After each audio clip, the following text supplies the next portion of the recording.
ஓம் முருகா போற்றி. ஓம் சரவண பவ.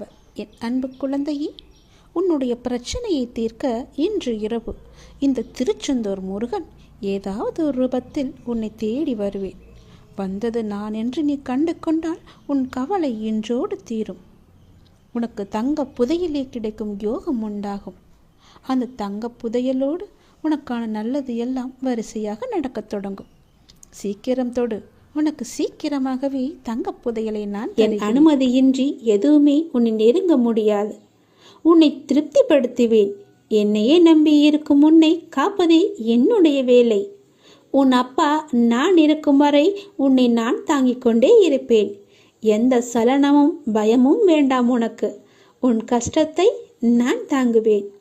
நீ நிச்சயமாகவே முன்னேறுவாய். உன் மனதில் எந்த ஒரு பயத்தையும் ஏற்படுத்தி கொள்ளாதே.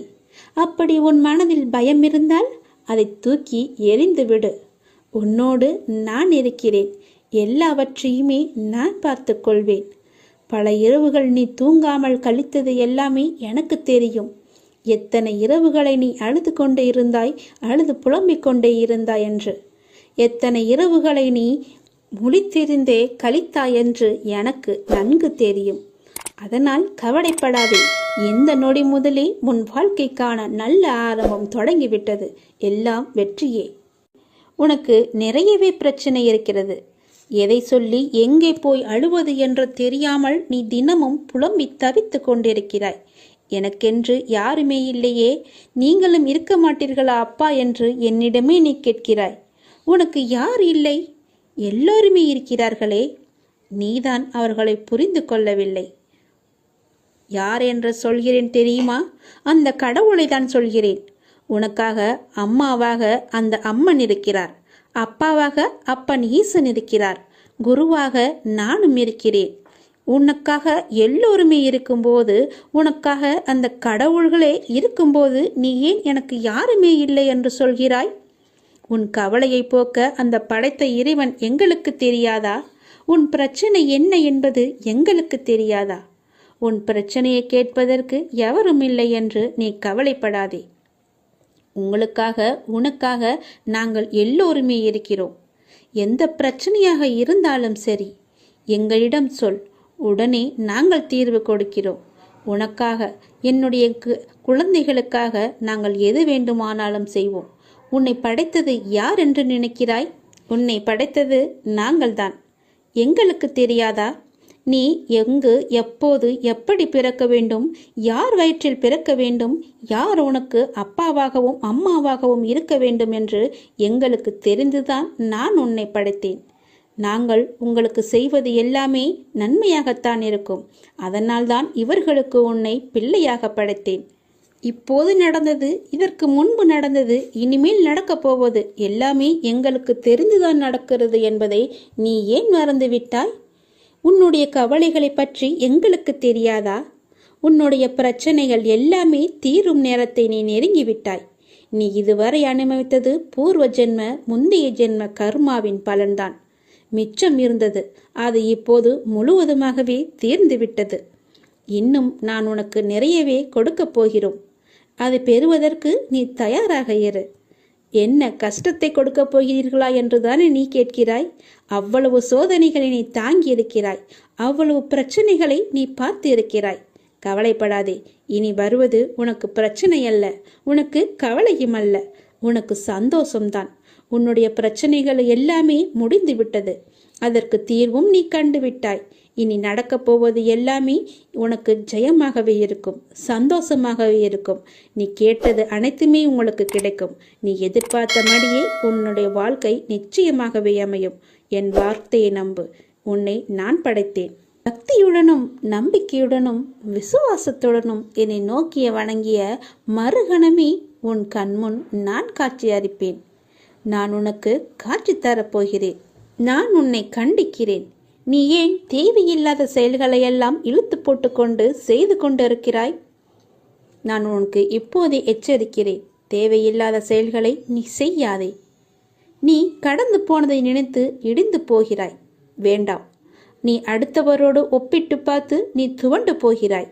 அதுவும் வேண்டாம். அனைவரையும் திருப்திப்படுத்த நினைத்து உன்னுடைய நிம்மதியை நீ இழந்து கொண்டிருக்கிறாய்.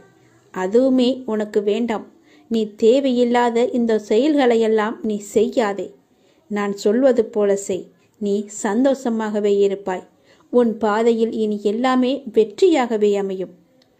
நீ எத்தனை துயரங்கள் வந்தாலும் தளர்ந்து போகக்கூடாது. நான் உன் மனதில் ஆழமாக இருக்கும்போது நீ எதற்கும் கலங்கக்கூடாது. நீ மற்றவர்களைப் போல் இல்லாமல் அனைவரது மனதையும் கவரும் அளவிற்கு நீ கடந்து கொள்வாய், நடந்து கொள்வாய். யார் எதை கேட்டாலும் தந்துவிடும் நற்குணம் உனக்கு இயற்கையாகவே உண்டு. உன்னை துரத்தியவர் மத்தியில் எதிர்த்து நின்று நீ செயல்படுவாய். உனது துன்பங்கள் மறையப் போகிறது. கர்ம பலன்களிலிருந்து நீ விடுபட போகிறாய். அனைத்துமே மாறப்போகிறது. எதற்காகவும் எந்த சூழ்நிலையிலும் நீ கலங்கக்கூடாது. எவரை கண்டும் நீ அஞ்சக்கூடாது. நீ செயல்படு, சந்தோஷமாக செயல்படு. உன் வெற்றி இலக்கை நோக்கி நீ செயல்பட்டு நீ நீயாக இரு. வேண்டியதை தருவதற்கு நான் இருக்கிறேன் உனக்கு. எதை வேண்டுமானாலும் செய். என் மீது நம்பிக்கை வைத்து முழு முயற்சியோடு செய். என்னுடைய துணை எப்போதுமே உனக்கு உண்டு. மனம் தளராதே. உன் அப்பா நான் இருக்கிறேன். உன்னை அனைத்திலுமிருந்து பாதுகாத்து உன்னை வீழ்த்த நினைத்தவர் மத்தியில் உன்னை பார்த்து வியக்கும்படி நான் செய்கிறேன். நான் உன்னை மறந்து விட்டேன் என்று நினைக்கிறாய். நான் உன்னை மறக்கவே இல்லை. எப்பொழுதும் உனது நினைவுகளை நான் சுமந்து கொண்டே இருக்கிறேன், இருப்பேன், இனியும் இருந்து கொண்டு இருப்பேன். தைரியமாக இரு, மகிழ்ச்சியாக இரு. நான் உனக்கு அள்ளித்தரும் நேரம் இது. உனக்காக அள்ளி கொடுக்கப் போகிறேன். உனக்காகவே. நீ கலங்கக்கூடாது. ஏனே நீ சரணாகதி அடைந்து விட்டாய் அல்லவா? நான் உன்னை நிச்சயமாகவே பாதுகாப்பேன். பொறுமையாக இரு. நீ பெருமைப்படப் போகிறாய்.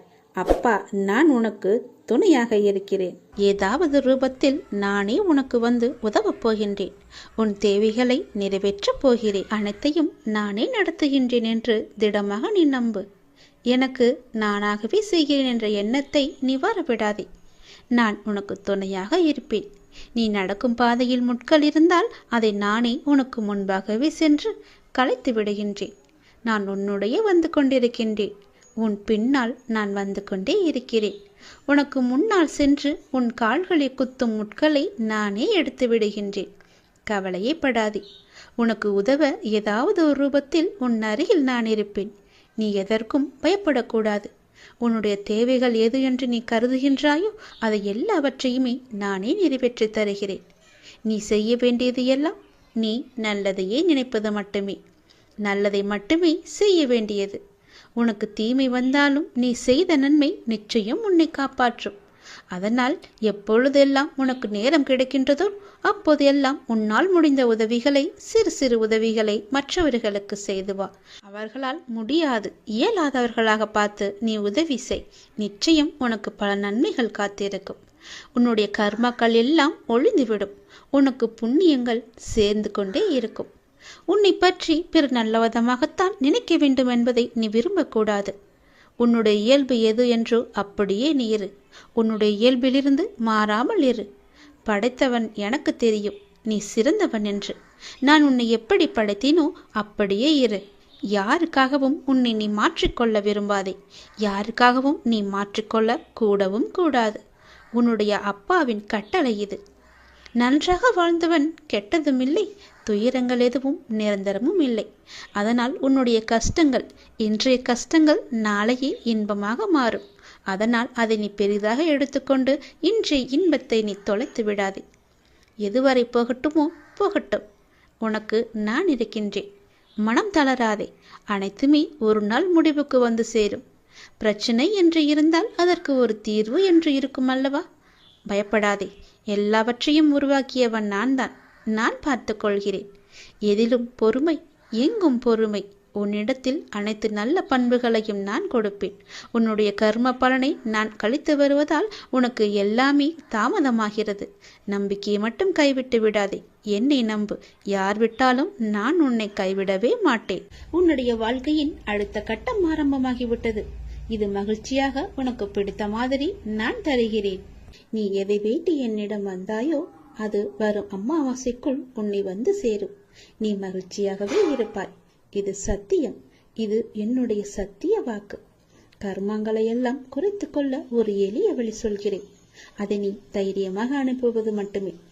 நீங்கள் எப்போதும் என்னை நினைத்து என் மேல் நம்பிக்கை கொண்டிருந்தால் அதை அனுபவிக்கும் சக்தியை நான் கொடுக்கின்றேன். அது துன்பம் என்ற எண்ணம் உன்னில் ஏற்படாமல் நான் பார்த்துக் கொள்கின்றேன். உனக்கு நல்லது நடக்கும்படி நான் அதை செய்கின்றேன். நீ முதலில் பொறாமை என்கின்ற வேண்டாத குணத்தை பொறுத்தவரை நமக்கு எந்த லாபமோ நஷ்டமோ கிடையாது என்பதை நீ அறிந்து கொள்ள வேண்டும். பொறாமை என்பது இன்னொருவருக்கு கிட்டியிருக்கும் லாபமோ அல்லது பலம் கண்டு நமக்கு தாழாமல் ஏற்படும் எண்ணம்தான். வேறு ஒருவருக்கு ஒரு அதிர்ஷ்டமோ செல்வாக்கோ கிட்டிவிட்டால் நம்மால் அதை சகித்துக் கொள்ள முடியாமல் அவதூறாக பேசுகின்றோம். அவருக்கு நஷ்டம் ஏற்பட்டுவிட்டால் மகிழ்ச்சியும் அடைகின்றோம். இது நல்லதா? அந்த மனிதனின் வளம் பெற்றால் நமக்கு என்ன நஷ்டம் ஏற்பட்டுவிடப் போகிறது? ஆனால் ஜனங்கள் இப்படி சிந்திப்பதில்லையே. அவனுக்கு நலம் கிட்டினால் நாமும் மகிழ்வோம். நமக்கும் நலம் கிட்டியது, நாமும் பாக்கியசாலிகள் என எண்ணுவோமே. அதே நலம் நாமும் பெறுவோம். பெறுவதற்கு முயற்சி செய்து கொண்டே இருப்போம். அதுவே நமது விருப்பமும் தீர்மானமாக இருக்கும் வரை அந்த லட்சியத்தை எளிதாகவே அடைந்து விடலாம். நம்மிடமிருந்து அவன் எதையும் எடுத்து செல்லவில்லையே, ஒன்றும் கிடையாதே. அவனுடைய கர்மாவின் பலனாக அவன் வளம் பெற்றான். அப்படி இருக்க அதை கண்டு நாம் ஏன் பொறாமைப்பட வேண்டும்? ஆகவே முதலில் பொறாமையை வென்று விட வேண்டும். அதை தூக்கி எறிந்து விடு. உனக்கு நெய்ய வேண்டியதை நான் செய்கிறேன். உன் வாழ்வின் அடுத்த கட்டம் இந்த நொடி முதல் ஆரம்பமாகிவிட்டது. அமாவாசைக்கு பிறகு உனக்கு எல்லாமே நல்லதாகவே நடக்கும். உனக்கு இப்போது நன்றாக புரிந்திருக்கும். இதுவரை கடினமாக இருந்த முதல் பாகம் இப்போது மகிழ்ச்சியான இரண்டாம் பாகமாக மாறுவதற்கான அறிகுறிகளை நீ உணர்ந்திருப்பாய். அப்படி நீ உணரவில்லை என்றால் நீ வரும் நாட்களில் கண்டிப்பாகவே உணர்வாய். உன் வாழ்வின் அடுத்த கட்டம் மகிழ்வானதாகவே உனக்கு பிடித்த மாதிரியே இருக்கும். நானே அதற்கு பொறுப்பு. உன்னுடைய வாழ்க்கை முடிந்து போகவில்லை. உன் அமாவாசைக்கு பிறகுதான் உன்னுடைய வாழ்க்கையே ஆரம்பிக்க போகிறது. அந்த இனிதான வாழ்க்கையை வாழ, நீ சந்தோஷமாக வாழ, நீ நிம்மதியாக வாழ அதை நான் தயார்படுத்தி கொண்டிருக்கின்றேன். வரும் அமாவாசை என்று அது உன் கையில் கிடைக்கும்படி நான் செய்து தருகிறேன். கண்டிப்பாகவே அதில் பல நல்ல நல்ல மகிழ்ச்சியான சந்தோஷங்களை எல்லாம் நான் வைத்திருக்கின்றேன். அதை அனுபவிக்க நீ எப்போதும் போல தயாராக இரு. உனக்கு வெற்றி கிடைக்கும் நேரம் வந்து விட்டது. மனம் தளராதே. நீ உயரமாக வளர்ந்து ஜோதியை போல ஜொலிக்க போகிறாய். சந்தோஷமாக இரு. உனக்கு நிறையவே பிரச்சனை இருக்கிறது. எதை சொல்லி எங்கே போய் அழுவது என்று தெரியாமல் நீ தினமும் புலம்பி தவித்து கொண்டிருக்கிறாய். எனக்கென்று யாருமே இல்லையே, நீங்களும் இருக்க மாட்டீர்களா அப்பா என்று என்னிடமே நீ கேட்கிறாய். உனக்கு யார் இல்லை? எல்லோருமே இருக்கிறார்களே. நீதான் அவர்களை புரிந்து கொள்ளவில்லை. யார் என்று சொல்கிறேன் தெரியுமா? அந்த கடவுளை தான் சொல்கிறேன். உனக்காக அம்மாவாக அந்த அம்மன் இருக்கிறார். அப்பாவாக அப்பன் ஈசன் இருக்கிறார். குருவாக நானும் இருக்கிறேன். உனக்காக எல்லோருமே இருக்கும்போது, உனக்காக அந்த கடவுள்களே இருக்கும்போது நீ ஏன் எனக்கு யாருமே இல்லை என்று சொல்கிறாய்? உன் கவலையை போக்க அந்த படைத்த இறைவன் எங்களுக்கு தெரியாதா? உன் பிரச்சனை என்ன என்பது எங்களுக்கு தெரியாதா? உன் பிரச்சனையை கேட்பதற்கு எவரும் இல்லை என்று நீ கவலைப்படாதே. உங்களுக்காக உனக்காக நாங்கள் எல்லோருமே இருக்கிறோம். எந்த பிரச்சனையாக இருந்தாலும் சரி, எங்களிடம் சொல். உடனே நாங்கள் தீர்வு கொடுக்கிறோம். உனக்காக, என்னுடைய குழந்தைகளுக்காக நாங்கள் எது வேண்டுமானாலும் செய்வோம். உன்னை படைத்தது யார் என்று நினைக்கிறாய்? உன்னை படைத்தது நாங்கள்தான். எங்களுக்கு தெரியாதா? நீ எங்கு, எப்போது, எப்படி பிறக்க வேண்டும், யார் வயிற்றில் பிறக்க வேண்டும், யார் உனக்கு அப்பாவாகவும் அம்மாவாகவும் இருக்க வேண்டும் என்று எங்களுக்கு தெரிந்துதான் நான் உன்னை படைத்தேன். நாங்கள் உங்களுக்கு செய்வது எல்லாமே நன்மையாகத்தான் இருக்கும். அதனால்தான் இவர்களுக்கு உன்னை பிள்ளையாக படைத்தேன். இப்போது நடந்தது, இதற்கு முன்பு நடந்தது, இனிமேல் நடக்கப் போவது எல்லாமே எங்களுக்கு தெரிந்துதான் நடக்கிறது என்பதை நீ ஏன் மறந்துவிட்டாய்? உன்னுடைய கவலைகளை பற்றி எங்களுக்கு தெரியாதா? உன்னுடைய பிரச்சனைகள் எல்லாமே தீரும் நேரத்தை நீ நெருங்கிவிட்டாய். நீ இதுவரை அனுபவித்தது பூர்வ ஜென்ம, முந்தைய ஜென்ம கர்மாவின் பலன்தான். மிச்சம் இருந்தது, அது இப்போது முழுவதுமாகவே தீர்ந்துவிட்டது. இன்னும் நான் உனக்கு நிறையவே கொடுக்கப் போகிறோம். அதை பெறுவதற்கு நீ தயாராக இரு. என்ன கஷ்டத்தை கொடுக்கப் போகிறீர்களா என்றுதானே நீ கேட்கிறாய்? அவ்வளவு சோதனைகளை நீ தாங்கி இருக்கிறாய், அவ்வளவு பிரச்சனைகளை நீ பார்த்து இருக்கிறாய். கவலைப்படாதே. இனி வருவது உனக்கு பிரச்சனை அல்ல, உனக்கு கவலையும் அல்ல, உனக்கு சந்தோஷம்தான். உன்னுடைய பிரச்சனைகள் எல்லாமே முடிந்து விட்டது. அதற்கு தீர்வும் நீ கண்டுவிட்டாய். இனி நடக்கப் போவது எல்லாமே உனக்கு ஜெயமாகவே இருக்கும், சந்தோஷமாகவே இருக்கும். நீ கேட்டது அனைத்துமே உங்களுக்கு கிடைக்கும். நீ எதிர்பார்த்தபடியே உன்னுடைய வாழ்க்கை நிச்சயமாகவே அமையும். என் வார்த்தையை நம்பு. உன்னை நான் படைத்தேன். எனக்காக கொஞ்சம் நேரம் ஒதுக்கி இதை கேள். உன்னை பற்றி நான் முழுமையாக சொல்கிறேன். உன்னுடைய மனநிலை எப்படி இப்போது இருக்கிறது என்று நான் சொல்கிறேன். முழுமையாக எனக்காக நேரம் ஒதுக்கி கவனமாக கேள். நீ எங்கிருந்தாலும் நான் உன்னுடன் இருப்பேன். உன்னுடன் மட்டும்தான் இருப்பேன். நீ இப்போது எந்த நிலையில் இருக்கிறாய் தெரியுமா? இன்ப நிலை நீங்கி துன்ப சுமையை நீ சுமந்து கொண்டிருக்கிறாயே. அனுபவிக்க இன்னும் என்ன இருக்கிறது என்ற அளவில் துன்பத்தின் எல்லை வரை சென்றுவிட்டு வெறுமையாய் நின்று என் சன்னதியில் எனது முகத்தை உற்று பார்த்து அழுது கொண்டிருக்கிறாய். உன்னை நான் கண்டு கொள்ளவில்லை என்று நினைத்தும் கொண்டிருக்கிறாய். உன்னை கரிசனத்தோடு நான் கவனித்து கொண்டுதான் இருக்கிறேன். ஒவ்வொரு முறையும் உன்னை தைரியப்படுத்தி கொண்டுதான் வருகிறேன் என்பதை நீ நினைவுபடுத்திக்கொள். நான் உனக்கு ஒன்றும் செய்யவில்லை என்று மட்டும் நினைத்து விடாதே. உனக்கே தெரியாமல் நான் பல விதத்தில் உனக்கு உதவி கொண்டிருக்கிறேன். இன்னும் நீ கடந்து போக வேண்டிய தூரம் கொஞ்சம் மட்டும்தான் இருக்கிறது. அதுவரை எல்லையற்ற பொறுமையோடு நீ காத்திரு. உனக்கு மிகவும் பொறுமை தேவை. தீவிர நம்பிக்கையோடு உனது சுமையின் கணம் தெரியாமல் இருப்பதற்காக எனது நாமத்தை நீ உச்சரித்தபடியே இருக்க வேண்டும். எனது சத்தத்தை உணர்வுள்ள நீ கவனித்துக்கொண்டு அதன்படி நடந்து கொள். அப்போது உனக்கு ஆறுதல் கிடைக்கும், மன நிம்மதி கிடைக்கும். நீ இப்போது கவலைப்பட்டு கொண்டிருக்கிறாயே, அந்த கவலை உனக்கே தெரியாமல் காணாமல் போய்விடும்.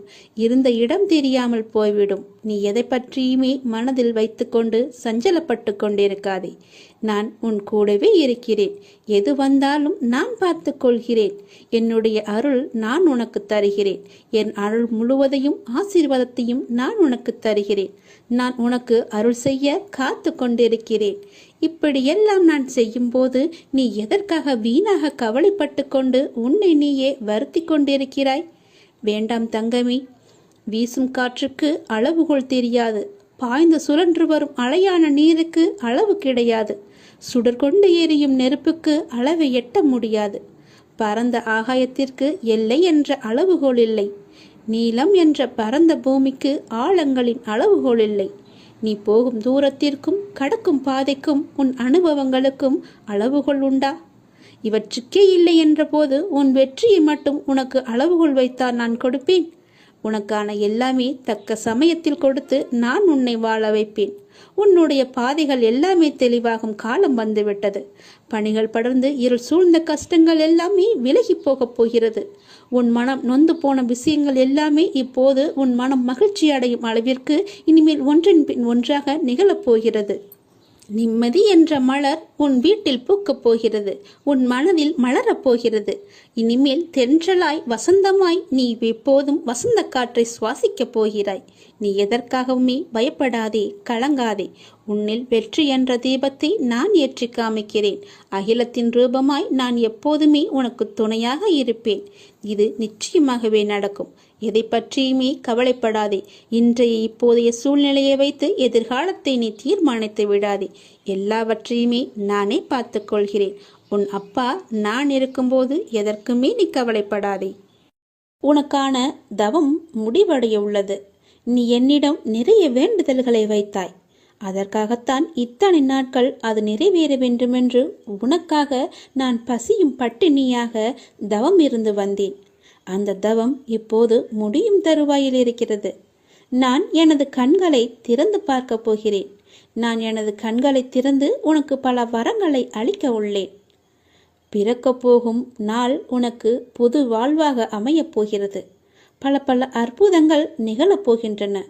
உன் பொறுமைக்கு நான் எப்படி நன்றி சொல்வது என்று எனக்கு தெரியவில்லை. நீ என்னிடம் கேட்டு எத்தனை நாட்களாக காத்திருந்தாய். ஏன் அப்பா எதுவுமே பதில் சொல்லவில்லை என்று நினைத்து புலம்பி தவித்து கொண்டிருந்தாய். அதற்கெல்லாம் காரணம் இதுதான். நான் மௌனமாக இருப்பதற்கு காரணமும் இதுதான். அப்படிதான் இருந்தேன். நான் என்னால் எப்படி பேச முடியும்? நான் உனக்காக, உன்னுடைய வாழ்க்கைக்காகத்தானே நான் மௌன விரதம் இருந்து தவம் இருந்தேன். பசியும் பட்டினியாக இருந்தேன். என் குழந்தை நன்றாக இருக்க வேண்டுமென்று பெற்றோர் விரதம் இருப்பதில்லையா? அதுபோலத்தானே நானும் என் பிள்ளைக்காக தவம் இருந்தேன். அப்படி இருக்கும்போது என்னை பார்த்து நீ அப்படி கேட்டிருக்க கூடாது. உன் அப்பாவுக்கு காது நன்றாகவே கேட்கும். நீ என்ன செவிடா என்று கேட்டாய். நீ உனக்கு ஊமையா என்று கூட என்னை கேட்டாய். நீ எல்லாவற்றிற்குமே பதில்தான் இந்த பதிவு. நான் ஊமையும் இல்லை, செவிடனும் இல்லை. எனக்கு நன்றாகவே காது கேட்கும். நான் நன்றாகவே பேசுவேன். எல்லாவற்றையுமே நான் பொறுத்து கொண்டு நான் பொறுமையாக இருந்ததற்கு காரணம் உனக்கு நல்லது நடக்க வைப்பதற்காகத்தான். அதற்காகத்தான் இத்தனை நாட்கள் நான் பொறுமையாக இருந்தேன். இருந்தாலும் நான் பொறுமையாக இருந்ததற்காக நீயும் உன் பொறுமையை இழக்கவில்லை. அவ்வப்போது மாயை என்ற வலையில் சிக்கி உன்னுடைய பொறுமையை இழக்க நினைத்தாய். அந்த நேரத்தில்தான் நீ என்னை வசைப்பாடினாய். இருந்தாலும் என் பிள்ளைக்காக நான் என்னுடைய தவத்தை மேற்கொண்டே வந்தேன். அந்த தவம் முடியும் நேரம் இது. உனக்கான நல்ல நேரம் வரப்போகிறது. என்னுடைய தவ காலத்தில் நான் மூச்சு விடுவது கூட உன்னுடைய பெயரை உச்சரித்துதான் நானே மூச்சு விட்டேன். அப்படி இருக்கும்போது நீ என்னை இகழ்வாக நினைப்பது சரியா? பரவாயில்லை குழந்தையே, நீ எனக்காகத்தானே பொறுமையாக இருக்கிறாய். அப்பா நிறைவேற்றுவார் என்றுதானே நீ பொறுமையாகவும் நம்பிக்கையாகவும் இருக்கிறாய். உன்னுடைய பொறுமையை நான் இனி சோதிக்க மாட்டேன். உன்னுடைய நம்பிக்கையை நான் குலைக்க மாட்டேன். என் அப்பனிடம் கேட்டதுபடியே நான் உனக்கு அள்ளித்தரப்போகிறேன். உன் வேண்டுதல் கூடிய விரைவில் நடக்கப் போகிறது.